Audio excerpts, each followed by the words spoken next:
ఇక మరో బ్రేకింగ్ చూస్తున్నాం. కేరళ అసెంబ్లీ ఎన్నికల్లో 102 స్థానాలతో అఖండ విజయం సాధించిన యునైటెడ్ డెమోక్రటిక్ ఫ్రంట్ లో వారం రోజులుగా నెలకొన్న నాయకత్వ ప్రతిష్టంభన ఎట్టకేలకు ఒక కొలిక్కి వచ్చింది.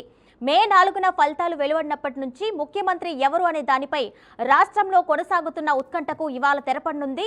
ఢిల్లీ వేదికగా జరిగిన సుదీర్ఘ రాజకీయ మంతనాలు ముగియడంతో కేరళ గడ్డపై కొత్త ప్రభుత్వం కొలువు తీరేందుకు మార్గం సుగమమైంది.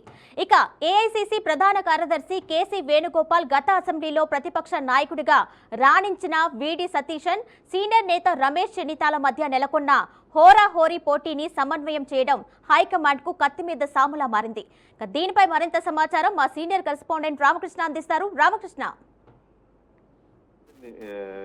కేరళ ఎలక్షన్స్ జరిగి దాదాపుగా 10 రోజులు.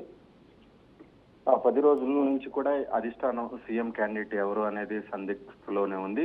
ఇప్పటికీ 3 పేర్లు ప్రధానంగా బలంగా వినిపిస్తున్నాయి. కేసీ వేణుగోపాల్, రమేష్, సతీష్. వీళ్ళ ముగ్గురిలో కేసీ వేణుగోపాల్ కి కొంత దీనికి సంబంధించి కూడా ఫైనల్ చేసేందుకు అధిష్టానం కూడా రంగం సిద్ధం చేసినట్లుగా కూడా తెలుస్తుంది.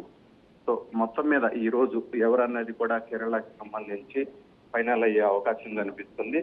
దీంతో పాటు ఏదైతే 4 రాష్ట్రాలకు సంబంధించి కూడా ప్రమాణ స్వీకారాలు కూడా అయిపోయినాయి. ఒక ఓన్లీ కేరళ మాత్రమే పెండింగ్ ఉంది.